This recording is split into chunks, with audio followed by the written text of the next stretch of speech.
Olá pessoal, tenham todos um bom dia, boa tarde, não sei qual hora que você está assistindo aí essa correção, mas hoje nós vamos corrigir a atividade da sexta semana de quarentena, né, da disciplina de História, para vocês aí do primeiro ano é. Bom pessoal, como vocês podem perceber, eu deixei indicado para vocês alguns materiais de apoio, um conteúdo sobre Grécia Antiga, sobre a formação da civilização grega, e um vídeo também de um canal no YouTube que eu acompanho, que eu gosto, que eu achei bem didático e interessante para vocês. Então, recomendo que nesse momento vocês façam uso desses materiais de apoio, porque ajuda muito. Então, vale a pena sempre estar acompanhando os materiais de apoio. Pois bem, essa atividade da sexta semana, ela foi uma atividade simples, ela é uma síntese sobre aquilo que nós estamos vendo sobre civilização grega. Acho que é importante nós só pensarmos alguns pontos, pessoal. Por exemplo, repensar o que é a Grécia Antiga. A Grécia Antiga nada mais é que uma sociedade, uma civilização que se formou lá na Península Balcânica, que são cidades e estados independentes, né, politicamente, ou seja, cada local, cada, né, cidade-estado, cada polis, que era como eles chamavam, foi se desenvolvendo de modo que eles tinham sua própria organização militar, sua própria organização política, né? O que eles compartilhavam em comum, então? A religiosidade. Eles eram politeístas, ou seja, acreditavam em várias divindades, né? E tinham uma cultura local muito próxima, até porque as características geográficas não permitiam muitas mudanças. Então, os gregos ali viviam da agricultura que eles tinham ali naquele local, né, das relações comerciais, porque eles estavam próximo ao oceano. Então, havia essas relações. E aí, nesse exercício, eu estou perguntando para vocês algumas questões sobre a formação do povo grego, sobre o início do povo grego. E aí, a primeira pergunta é: na Grécia Antiga, a invasão dos dórios provocou. O que provocou, pessoal? A gente tem que pensar o seguinte: quando a civilização grega está se formando, o que eu estou perguntando aqui para vocês é o seguinte: a região da Grécia Antiga, aqueles povos, eles falavam um idioma chamado Elade. Por isso que é muito comum nós ouvirmos retratar os gregos como sendo os helenos, porque eram aqueles que falavam Elade. Quando esse território da Península Balcânica ele foi invadido pelos dórios, depois pelos jônios, esse território ele acabou então por ocorrer o que nós chamamos de diáspora, ou seja, dispersão.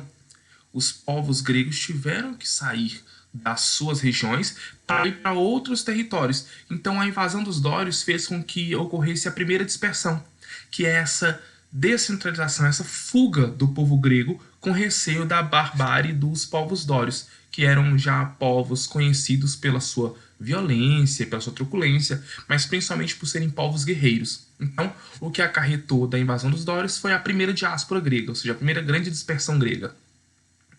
Na questão 2, eu trago para vocês as cidades-estados, ou seja, né, as polis, a base da organização política que caracterizou o povo grego, tinha como princípio que norteava o quê?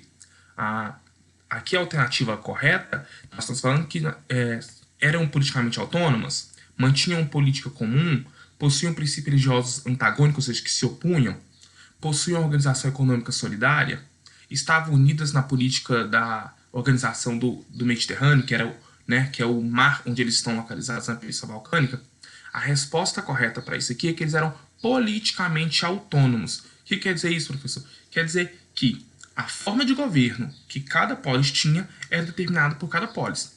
É por isso que quais são as duas polis que são símbolos da Grécia Antiga? Atenas e Esparta.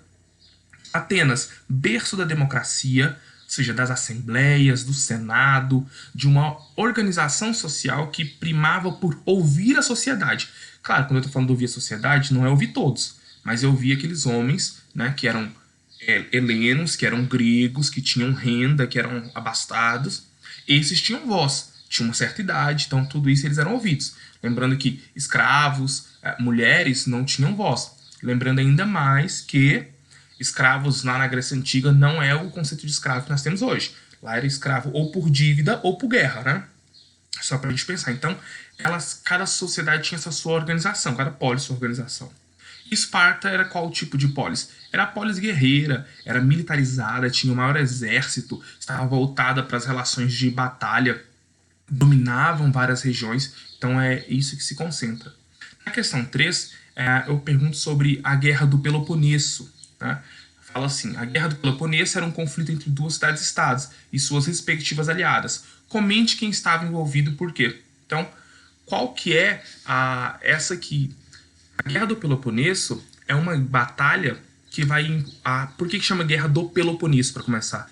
Chama-se porque se deu na região do Peloponeso, que é a região onde estava localizada as polis de Atenas e Esparta. Daí já resolve a questão.